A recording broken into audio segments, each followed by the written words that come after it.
Welcome to episode 77 of the Liz McMullen Show. I have a treat for the audience, a Smithie. Her name is Karelia Stetz-Waters, and I am so happy to have you on the show. Thank you, Liz.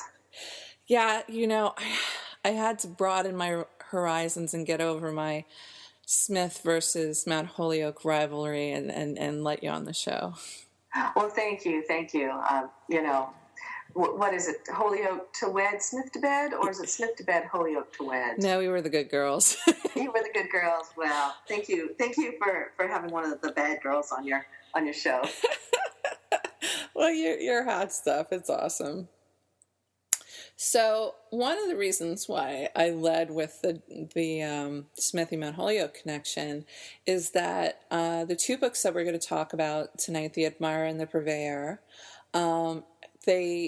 they highlight a small college, one that's floundering and doesn't quite have its shit together for various reasons, which I can't get into because they would be spoilers. But like the asylum and the area where it is very reminiscent of Northampton. Yes, that's right. Pittock College is kind of loosely based on Smith College, but there are a lot of differences. The one thing that is absolutely true to my college experience is the presence of the asylum. So at Smith College, right off the rugby pitch, there was this big hill. You'd go up the hill, grassy hill, and then there was a line of trees, and you couldn't see the asylum through the trees, but you'd come up the hill, you'd walk into this forest, and you'd only walk in like 10 paces or so, and all of a sudden you would see the old Northampton State Hospital, which was a Kirkbride mental asylum. Kirkbride was a Quaker architect in the 1800s who built these massive, gorgeous, monolithic mental asylums. Asylums that, in terms of floor space, probably rivaled the Smith College campus. And it was a truly amazing experience to be an 18-year-old kid and full of myself and thinking I knew everything about everything, and walking up this hill and seeing this amazing building. At this point, it was abandoned and ruined. So, the floors were caving in, the bricks were crumbling, the ivy was pulling it down. But this was the 90s, so we weren't as overly concerned about safety as we are now. So there was no guardrail, there was no guard, there was no fence, wasn't even a do not enter sign. So you could just walk right up to it, touch it, smell it, be part of it. And I captured that asylum in The Admirer, pretty much image for image from the real thing. It was truly awesome. When it was torn down, it really broke my heart.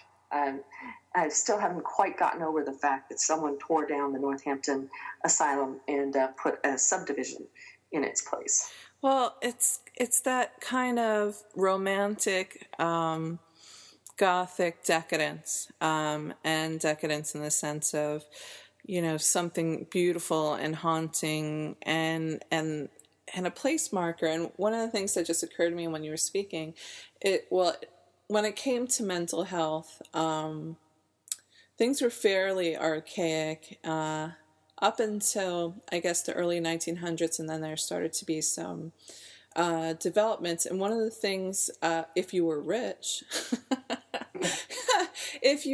they would send you to places where, you could get fresh air, like they send people to California and San Francisco and all these different places, and they would live in mansions, and they thought that, by giving them quiet and peace and a beautiful place to live, that would bring them back to health. And then one of the most unfortunate things that happened architecturally in our lives was the shift from beauty and grandeur to form and function.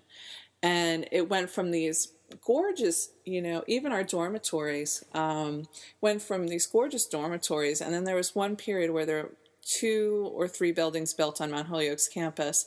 And it has this like awful, ugly, just brick face. Well, not brick face, but it was just like, there were no cornices, there were no colonnettes, there were no, bolsters, and it wasn't that beautiful place. And then thank God when they built more stuff in the, in the last 2 decades, it's back to the beauty quotient. I think I remember the same phenomenon at Smith College. It was the Cutter Siskin dormitory, which was built in the 60s and was built to be riot-proof.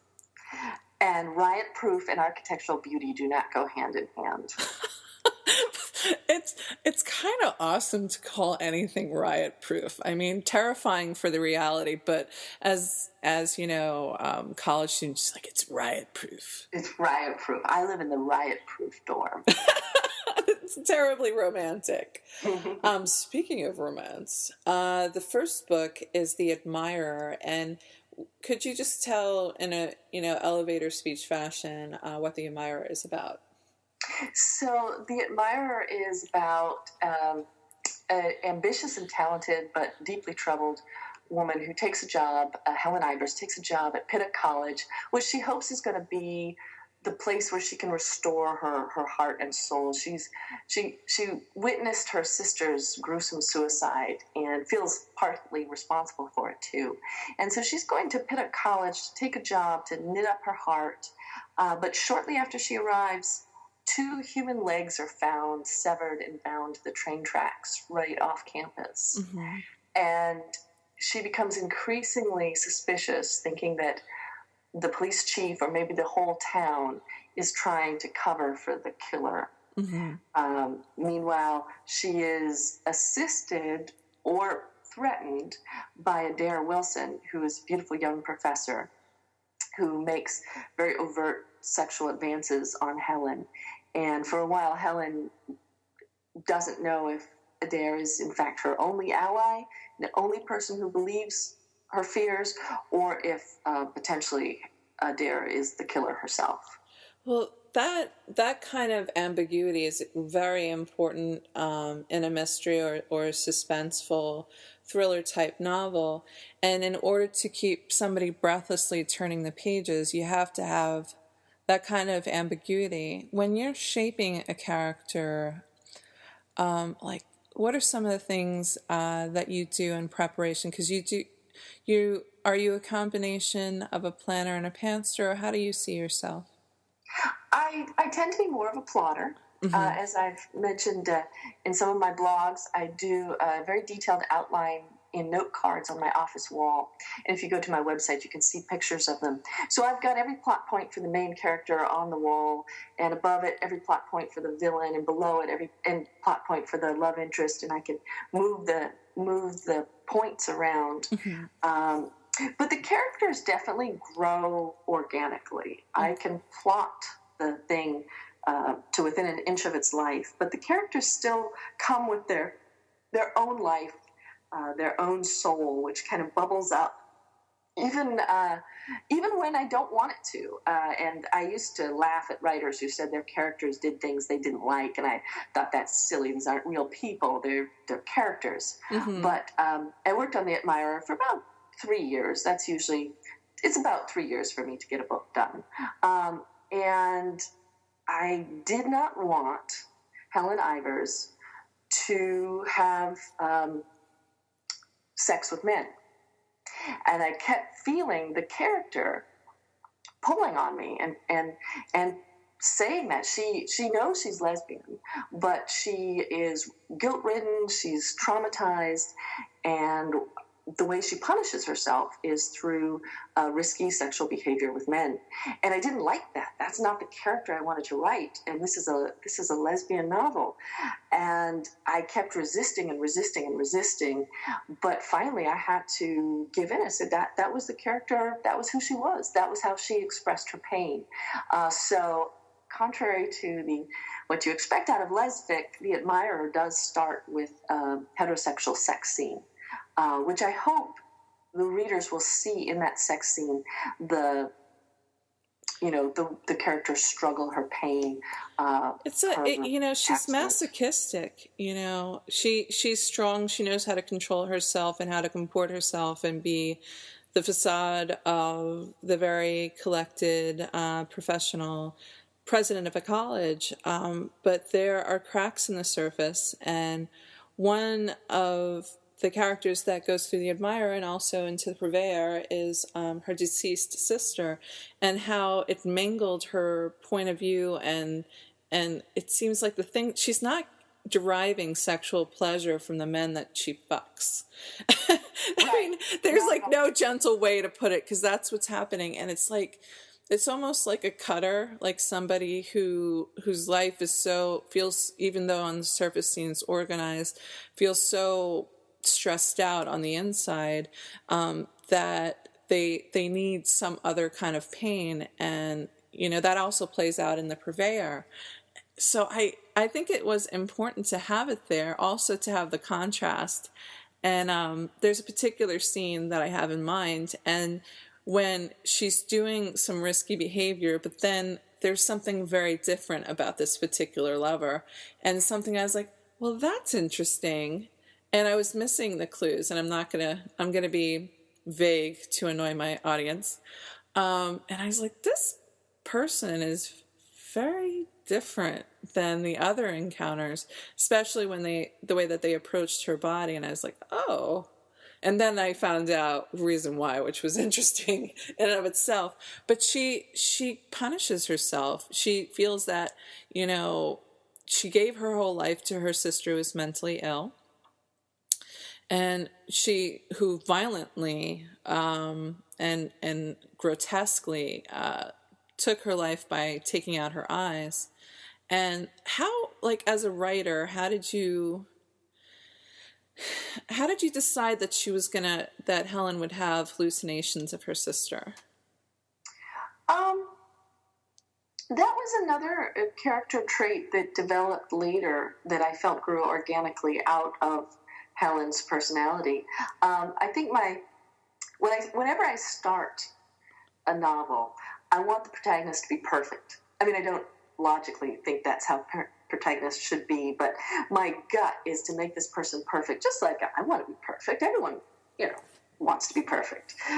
Well, perhaps not, but I have to fight through my inclination to make these kind of perfect, bland characters and let their real nature come out. So the visions of the sister's suicide, the risky sexual behavior, those are things that grew very naturally out of her situation and out of my own sympathy for her.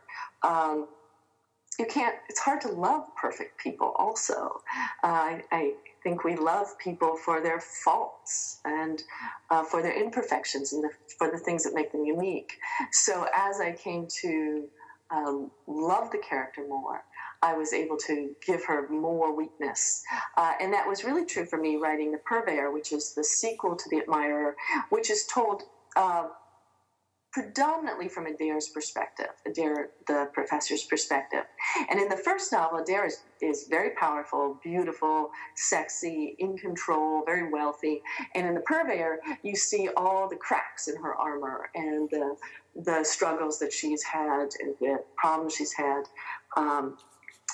And she's also very physically ill at the beginning of the book. Mm-hmm. And I found that I really fell in love with the character of Adair as she became a human being with flaws and weaknesses. Yeah, you know,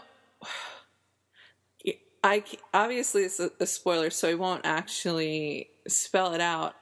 But I kind of love the fact that one of her brothers truly did protect her for all the right reasons, and even though he seemed overbearing, and that, like, they kind of treated Adair as not necessarily a China doll, but, you know, like something that they had to watch over. And I was like, I'm so glad one of them turned out to be a good human being. Thank you. I like that characterization also. Yeah, I because he was beefy and seemed like he had no art to his being, like he was not polished and gorgeous and all the things that, like, his brother and sisters were, and even his sister-in-law, who's quite the cunt. So who you know, well, not the sister-in-law, his actually, you know, well, I'll just leave it at that. But I was like, you know what? He really honestly and truly loved his sister. I think that, of course, with mysteries, it's always, we almost expect someone who is evil to appear good. I mean, if you read a mystery and on page one, the evil guy is the evil guy, then you don't really have a mystery. But I think equally satisfying is having someone you think is not a great person, maybe even an evil person, and finding out that that person actually has an enormous amount of good in them. That's what I hope for everyone in the world, that, even people I don't like, I hope that behind closed doors, when I don't see it, they're doing something wonderful that I would love if I knew about it. Well, I have a similar, I think it's a similar emotional thing, that I love a redemption plot. I love when somebody, feels that what they have done with their life is so incredibly unforgivable and that they're unlovable and don't deserve happiness. And, that's the end of that. And then watching them reclaim themselves, or somebody in their life helping them, be better. And I think the name is Hunter's Pursuit by Kim Baldwin. The person who we start out with was a mercenary, somebody who, did a lot of shady black ops kind of things, and she just, she was suspicious and everything was, awful and terrible, and you just think that this person, but, then you see these flaws, these like you are lovable. There are things about you that are redeemable. And Jove Bell had a book, which I'm like, magically, because I'm so fabulous, I know the title of Joe's book now. I didn't just look it up on Google, I swear. But it's called Chaps, and the protagonist is an anti-hero, and she was an enforcer for a drug lord who was, in charge of, who was very successful, in charge of like almost all of California and other surrounding areas. And so she killed people, and she wasted people who would, cross her boss, and all other sorts of really awful, sketchy things. And then she decides she wants out of the life, and she does something dodgy to get out of the life. And of course, because this is how things happen, and your gorgeous Ducati motorcycle breaks down the middle of like the wheat fields or like some kind of farming area, and some dashing futch, sort of butch, sort of femme cowgirl shows up on an actual horse, and offers to help. And she finds herself attracted first in a lascivious way, and then as time goes on, because she has to wait for the parts for her vehicle, she starts to fall in love with this woman, but doesn't believe that she deserves this person. She doesn't deserve to feel good. She doesn't, all the things that she's done, she deserves to suffer and not be happy. And in the end, she is loved, and whether or not she can handle that or whether or not she can accept it is one thing or another. But I love when that happens in a book. I love that too. And, with both The Admirer and The Purveyor, there are certain features of the story that are sensational, like the body integrity identity disorder in The Admirer, the disorder that causes the victim to want to amputate her own limbs, which, by the way, is a real disorder, and a terrible one. And then the conjoined twins in The Purveyor. So those are definitely... Wait, hold on just 1 second. I don't know if it's a Black Hawk going overhead, but there's like the sound of a plane. You get big helicopter action. The mercenary coming for you. It's like right out of Central Casting. You spoke her name, and now she's coming for you. Oh my God, that was fantastic, because they're actually helicopter action, and especially in The Purveyor. But anyways, what I was just going to say is, despite a few sensational details, both the books, The Admirer and The Purveyor, really are redemption stories, mm-hmm. In which two women are able to heal each other and save each other from the grief of their past. Well, there's that, and one of the things that I appreciate from a darker book is how fragile the hope is, and how easily it is, to see that things may not work out. And there's so many times, but it was I don't know if it's not authentic, that's not the word, but it seemed organic. It fit, and it was more like real life, because real life is messy. It's not, God bless people who write great books that are formulaic but interesting and titillating, and then there's, the wonderful ending. But they were such wounded people. Helen was a deeply, deeply wounded person, and Cecilia was a deeply disturbed woman. And Adair, who was so dashing in The Admirer, and what I loved about your description of her is that she was aggressively beautiful, and she was like a runway model, but in this kind of great, almost androgynous way, or in the Purveyor you talk, Cecilia describes her as somebody who'd wear a dress to dinner with her family, but she normally dresses like an action hero. Yeah. So you had me very worried when I started reading The Purveyor. Very worried about Adair. I was like, oh my goodness, because I was actually reading them in tandem. I was reading The Admirer and The Purveyor at the same time, and I was like, oh my God, this is terrible. And because I didn't know the ending or, The Admirer, I was like, what the hell happened at the end of this book to make her so violently and irrevocably ill? And it stripped her of her beauty and all sensual delight, and her life was so bleak, and it seemed over, and I understood her desire to end her life. I was like, what the fuck happened here? That was what I was going for. I was like, what happened? That was the response that I wanted you to have. I knew that I had to have an attention getter if I was going to get people to hang with me for such a, as you pointed out earlier, such a long book. But I hope that the pace and the action kept it going so that the length, that it didn't feel too painful. Yeah, the other thing that I'm sure was very difficult to execute for you, especially with The Purveyor, is because of course you're a plotter, and you can tell when somebody's been plotting and when somebody hasn't and is flying by the seat of their pants. And one of the ways that you can tell is there were like little details planted here and there that came to be important 200, maybe 250 pages later. And each one was resolved, or the connection was made.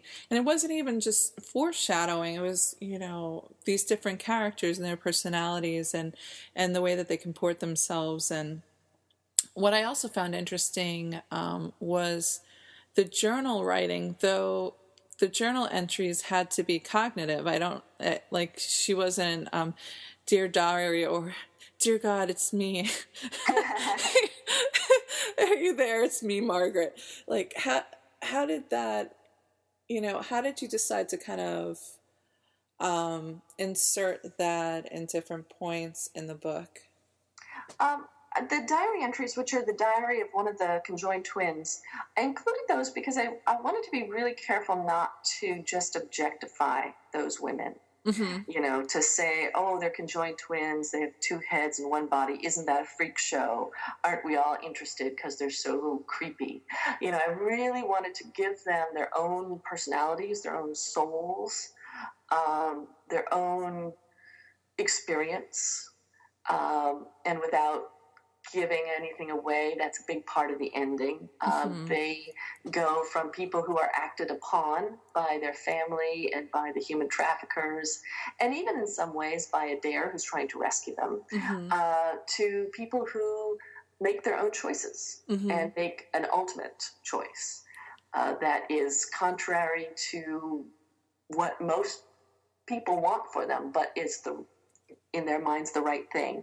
So I really wanted them to be full people. And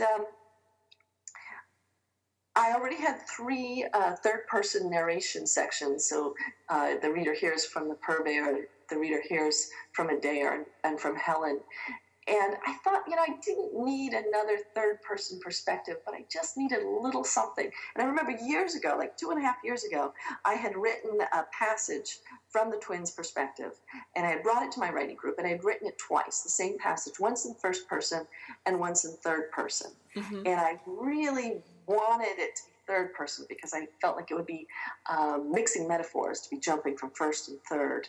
I'm not there are exceptions, but I'm usually not keen on that kind of book for my own reading. Mm-hmm.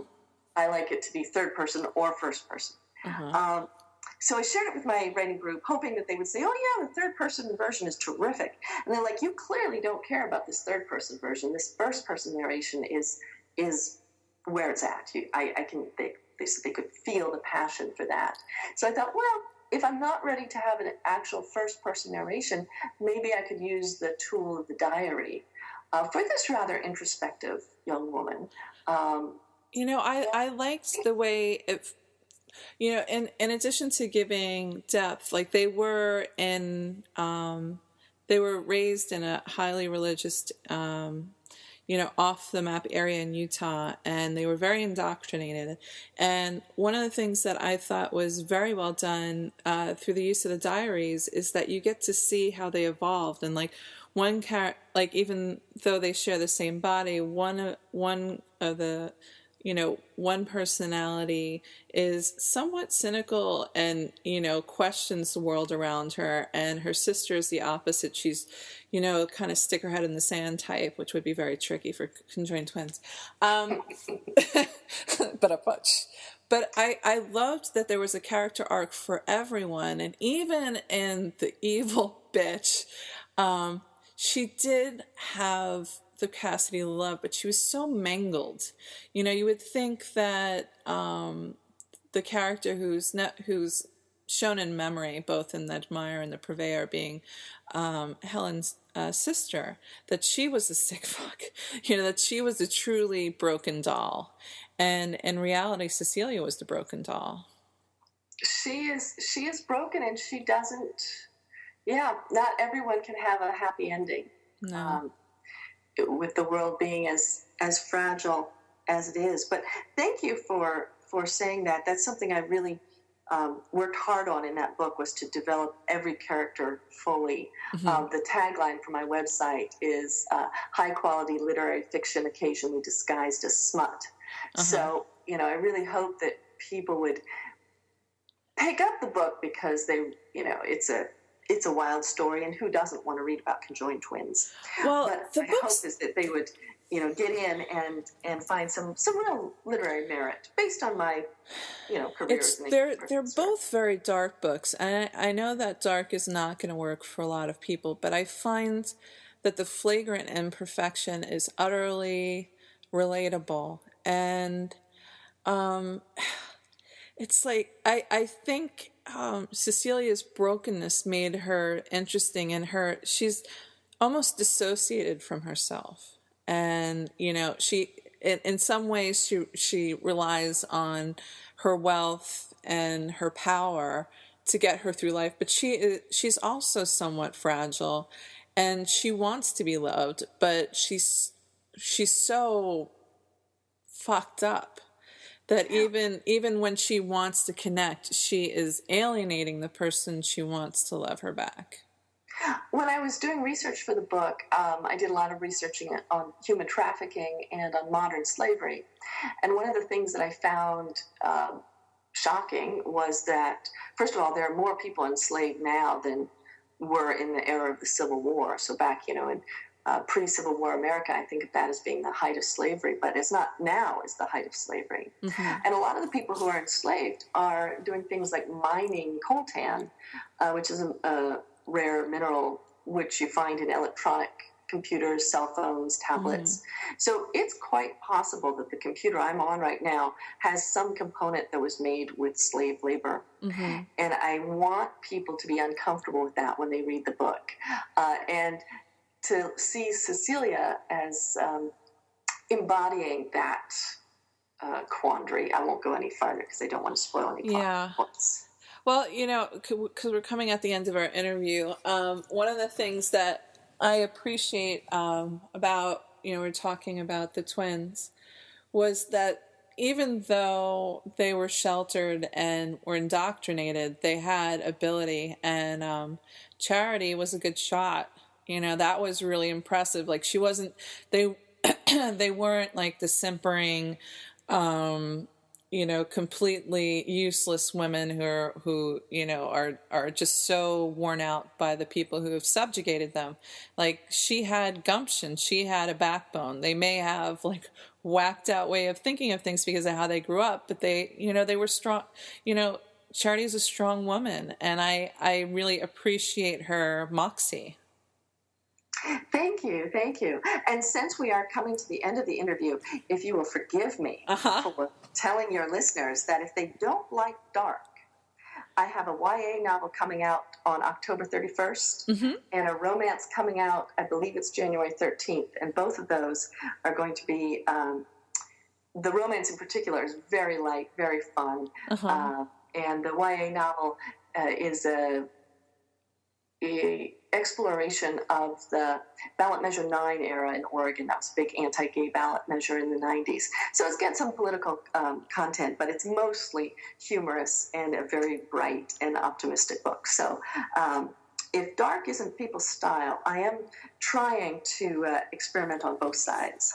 No, I think you and I, other than having our Seven Sister Sisterhood, I'm actually in the same boat with you, because I'm working on The Secrets of If I Die Before I Wake, which was paranormal horror, and Mirror's Edge is going to be more like paranormal murder mystery suspense thriller, which I know is not everybody's cup of tea, but I'm also I'm working on a romance that is so much about, it's so much more than about the couple that falls in love. It's about a community that's near and dear to your heart and my heart, which is the 5 college system, where we attended college around the same time, though we never knew each other at the time. And so that's lighter. And I have on my shelf a YA that's also, more appealing to somebody who doesn't want the bejesus scared out of them. That's not their idea of a good time. So I can feel for you. I'm going to launch The Purveyor and the YA novel at the same party. So it's spiritual YA and thriller. And so I'm going to ask some of my friends who are improv comics to do a few sketches where they draw characters from the 2 books and toss them together in some ridiculous scene, just because it is a little funny to have 2 such different books going. I love that, Karelia. I adore that idea completely. And for you aspiring authors who are listening, one fun thing that you can do with your characters is take your characters and plop them in another genre and see how they act. Absolutely. That's such a great piece of advice. So yeah, I took some villains and plopped them into a sci-fi plot, like the glitzy type of James Bond, espionage folks, finding themselves in another world and another climate that they're completely foreign to themselves. So that can be a really fun thing to do. Absolutely. So, Karelia, I loved having you on my show again, because you did do a reading. Thank you. Mm-hmm. And you're incredibly awesome, and you're a Smithie, and I adore you. And I adore you too. And it was so much fun to hang out at the Golden Crown Conference this summer. That was a real highlight for me. Oh, absolutely. It was wonderful.